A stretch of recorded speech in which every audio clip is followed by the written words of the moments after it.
Ya, pemirsa, pemilu baru saja usai dan banyak hal yang terjadi. Kecewa dan putus asa adalah hal yang tentunya banyak terjadi, namun protes dan ketidakpuasan hal yang paling sering kita dengar. Walaupun banyak juga yang bergembira dengan hasil yang didapat. Nah, mengapa bisa terjadi seperti itu? Mungkinkah banyak kecurangan yang dilakukan sehingga banyak ketidakpuasan di sana-sini? Dan sejauh mana juga dalam pemilu kali ini terdapat tindak pidana? Baik, Public Corner kembali hadir menjumpai Anda tentunya bersama saya Gita Nafiza, dan kali ini kami mengangkat tema kasus pidana pemilu. Bersama saya telah hadir seorang praktisi hukum, Muhammad Nasihan. Selamat datang Pak untuk yang kesekian kalinya ya dalam Public Corner dan dalam topik kejahatan yang dilakukan dalam pemilu. Tapi memang ini menarik sekali, semakin hari semakin banyak yang saya catat ini dalam catatan saya, memang banyak sekali pelanggaran. Seperti tadi berita terakhir, ada satu orang warga di daerah Cilegon itu, masyarakat sekitar memang melihat dia melakukan pencontrengan di TPS yang sama sebanyak 3 kali. Itu masyarakat udah banyak yang menjadi saksi. Tapi KPUD sana pun membiarkan seperti itu. Mengapa sih Pak sebetulnya hal ini bisa terjadi, Pak?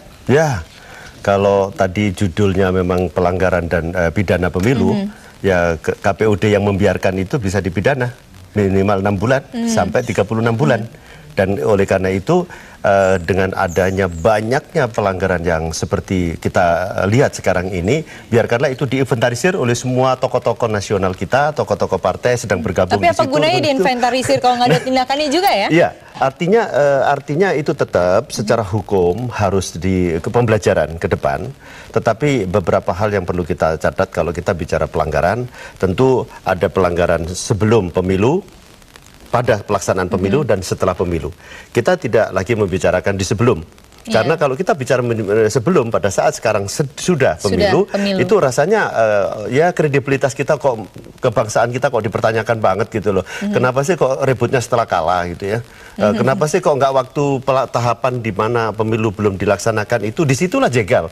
Kalau perlu nggak perlu ada pemilu ketika memang DPT itu ya? Ya, tetapi mereka semua kan masih penasaran, masih GR dengan keyakinan masing-masing akan mengeklaim dapat 27%, 20%, 15% masing-masing, itu haknya lah. Tetapi kenyataan menunjukkan bahwa ada partai tertentu yang sekarang menjadi dominan memperoleh suara. Wajar kalau kemudian bangsa ini seperti penyakit lama pada umumnya, memang sulit sekali untuk menemukan kesiapan atau mendapatkan kesiapan dari anak bangsa ini untuk menghadapi kekalahan. Tetapi legowo itu yang tidak punya, dan oleh karena itu ada di samping masalah-masalah yang tadi kita temukan, tragedi-tragedi yang tadi kita temukan, mudah-mudahan ini bisa ditindaklanjuti secara hukum.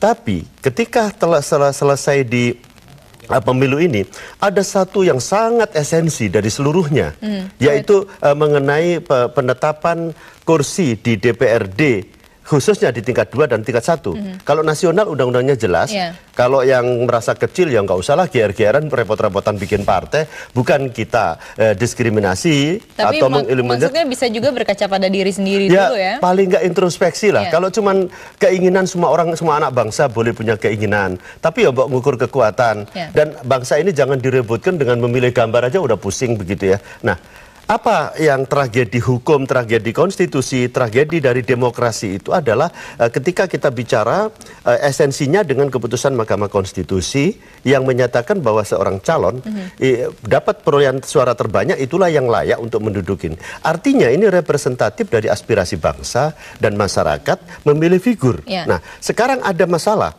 Kalau satu partai ini mencalonkan cuma 1 orang atau 2 orang, karena dia tahu betul buat apa saya masang 7 atau masang 9? Positioningnya pun nggak jelas, posisinya nggak jelas.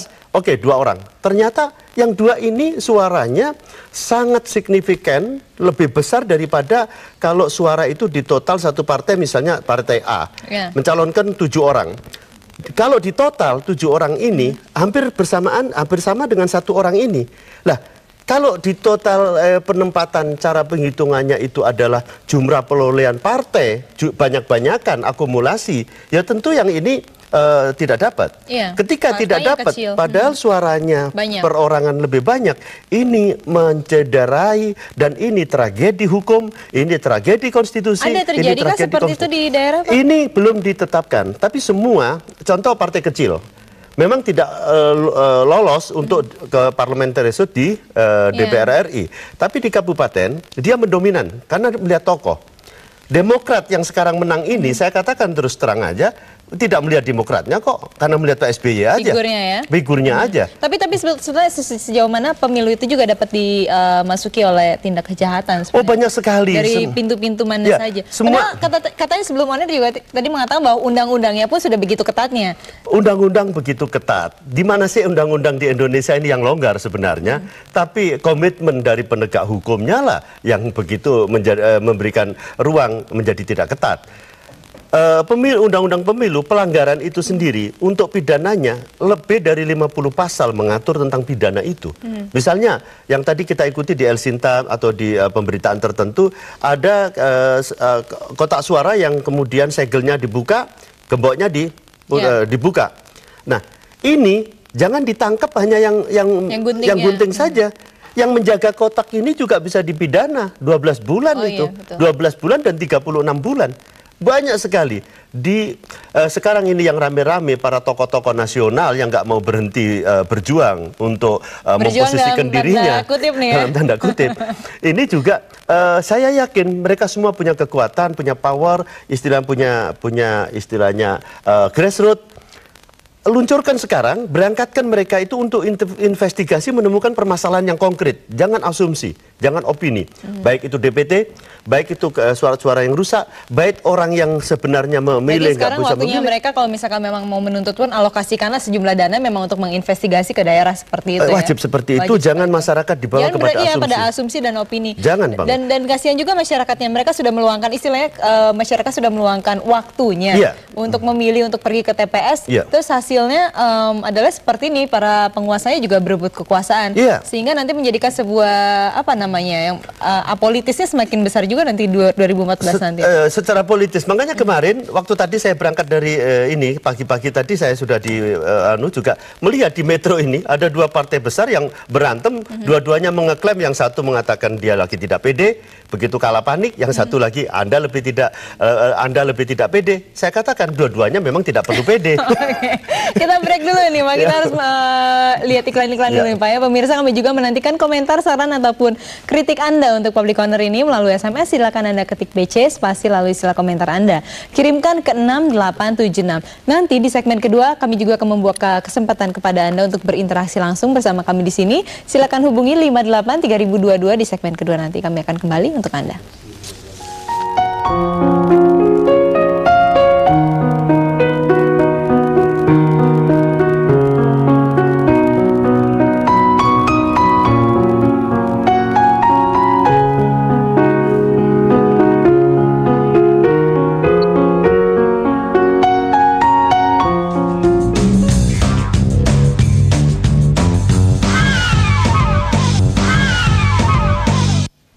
Ya, terima kasih Anda masih bersama kami di Public Corner dengan topik kasus pidana pemilu. Dan kami juga masih menantikan pertanyaan ataupun komentar Anda. Silakan hubungi 58 3022 dan tampaknya sudah ada Ibu Deborah nih. Halo, selamat sore Ibu. Halo. Iya, silakan Bu. Iya, selamat sore Pak Nasihan, selamat sore Ibu kita. Selamat sore.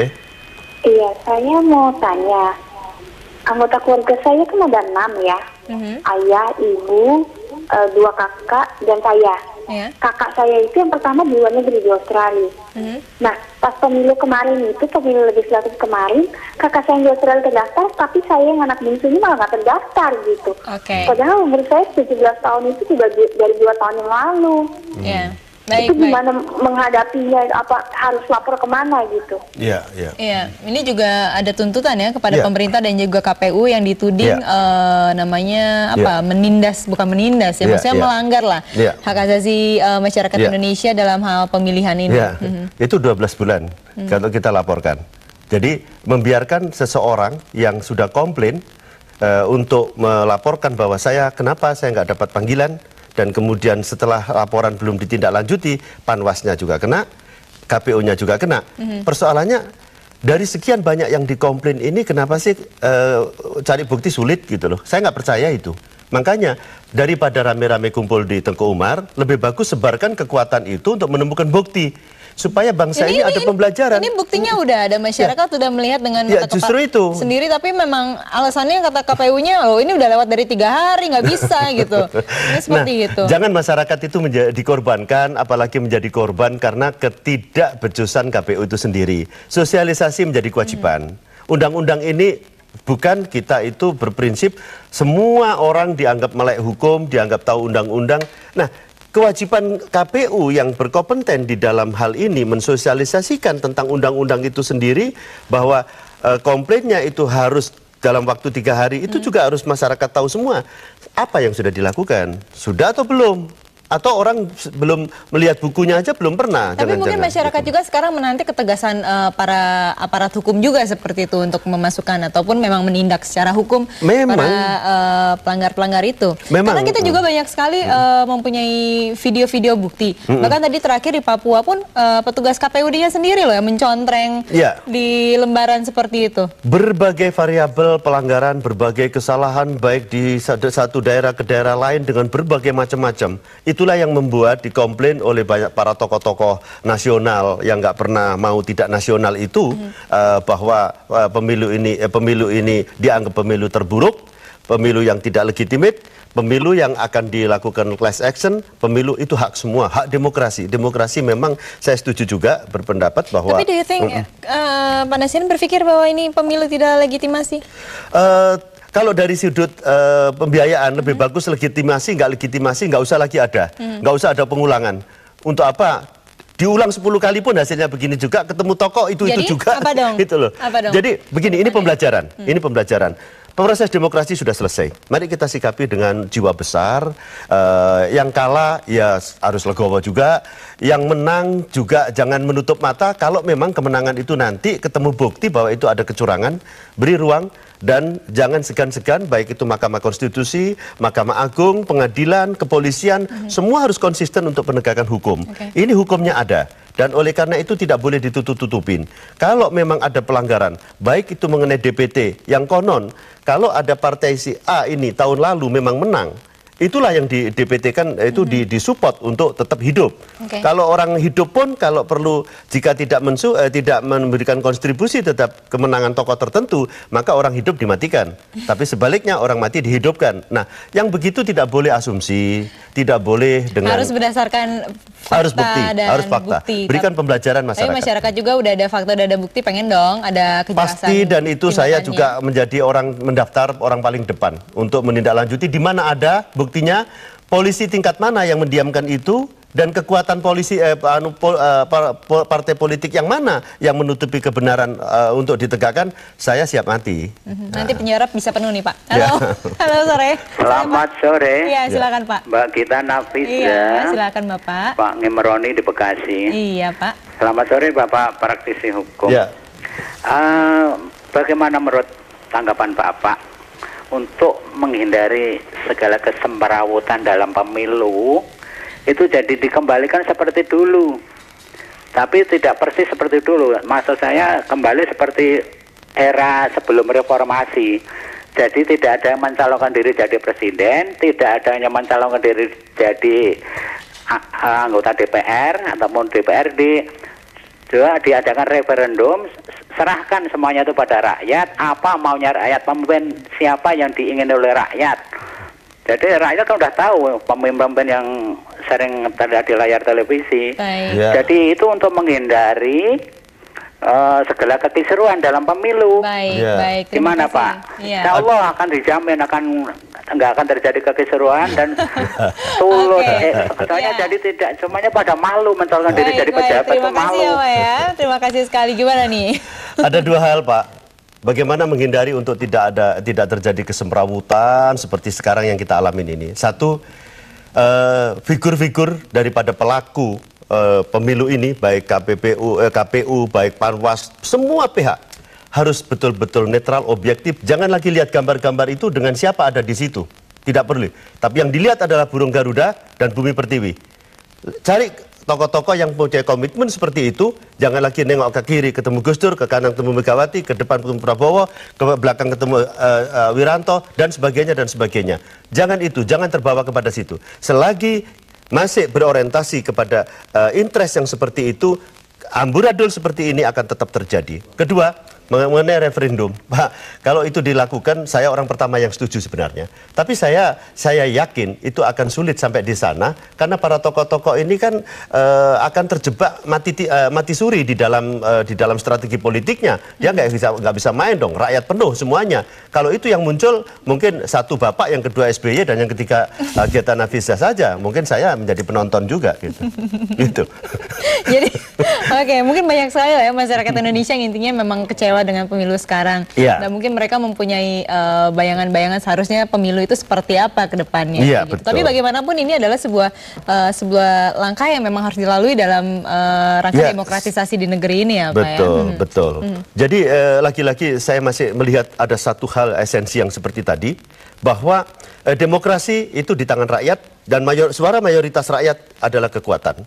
Karena itu siapa caleg di DPRD tingkat 2 dan berkait dengan otonomi daerah di satu sisi, keputusan Mahkamah Konstitusi di lain sisi, jangan suara partai. Kita bukan pilihan partai ini. Kita memilih figur caleg. Bagaimana pun harus diselesaikan sekarang sebelum diumumkan, sebelum ada perang horizontal, perang saudara. Tadi menarik Bapak menyebutkan bahwa kekuatan semuanya ada di masyarakat. Bagaimana menggerakkan masyarakat ini untuk menghukum semua pelaku tindak kejahatan yang ada di pemilu ini, apa? Kita bahas segmen 3 nanti. Baiklah, kami akan segera kembali untuk Anda saat lagi di segmen terakhir. Pastikan Anda bersama kami di Metro TV.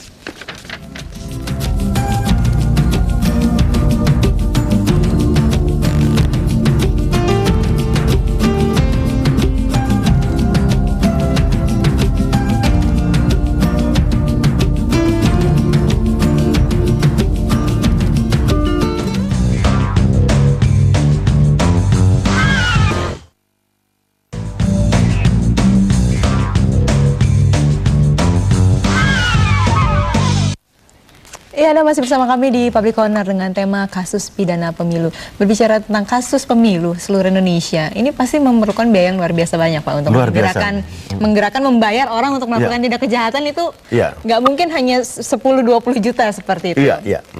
Apakah mungkin ini ada sebuah organisasi yang kejahatan yang terorganisir seperti itu, Pak? Ya, satu modus kejahatan yang kemudian implikasinya bisa ditangkap secara vulgar di masing-masing daerah, kemudian ditarik garis korelasi, sepertinya mencurigakan memang gitu. Ada beberapa daerah yang diklaim sekarang ini, konon sementara ini diklaim bahwa kenapa ada partai tertentu yang pelonjakannya 3 kali lipat ini. Kalau saya, jawabannya gampang. Orang tidak melihat partai, pasti melihat figurnya. Itu saya. Tetapi semua pihak mengeklaim, kenapa yang dulu itu diyakini memilih figur itu, maka ini utuh DPT-nya. Gitu.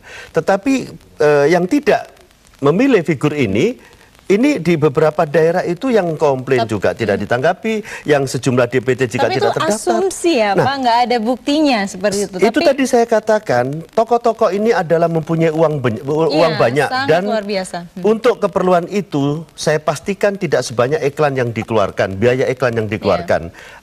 Bayar orang-orang untuk investigasi guna menemukan kebenaran, agar masyarakat tidak dibiasakan dengan asumsi, dengan persepsi, dan kemudian dengan justifikasi yang belum tentu mendasar. Nanti jangan-jangan mereka menginvestigasi karenanya mereka sendiri gitu ya, Pak? Nah, saya rasa saya tidak menutup diri itu, bahwa memang semua orang boleh berkepentingan sekarang ini. Sepertinya mereka semua sekarang sudah pada kepanikan. Gitu. Karena ini kekuatan adalah di masyarakat, seperti Bapak bilang tadi. Bagaimana ini menggerakkan masyarakat agar pemilu nanti nih, pilpres lah. Satu, masyarakat mudah-mudahan kali ini memilih, ini kan proses demokrasi di dalam pemilihan legislatif ini sudah selesai. Apapun ceritanya, kurang lebihnya, plus minusnya, mari kita terima sebagai satu kebangsaan.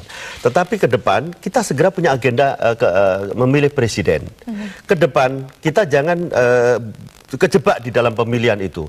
Masyarakat betul-betul harus mandiri. Dengan modal satu, kalau calonnya sudah cocok, tapi juga ada mengantarkan amplop atau sembako, ya terima-terima saja. Tapi calonnya cocok. Tapi kalau calonnya nggak cocok, walaupun sembakonya 1 ton, jangan dipilih. Apalagi 100.000, apalagi 50.000. Ngeronda aja bisa, kenapa enggak nanti pas pilpres kita juga ngeronda di situ. Kita ngeronda di situ. Baik, terima kasih sekali ya. Pengawasan utama memang harus dari masyarakat. Independen ya, Pak ya. Baik, terima kasih sekali Bapak sudah hadir di Public Corner sore ini ya, Pak ya. Dan pemirsa, demikianlah Public Corner kali ini. Kami tunggu kritik maupun saran Anda di publiccorner@ metrotvnews.com. Dan atas nama seluruh kerabat kerja yang bertugas, saya Gita Nafiza mengucapkan terima kasih atas perhatian Anda. Kami akan menjumpai Anda kembali esok di jam yang sama dan tentunya hanya di Metro TV, dan sampai jumpa. Thank you.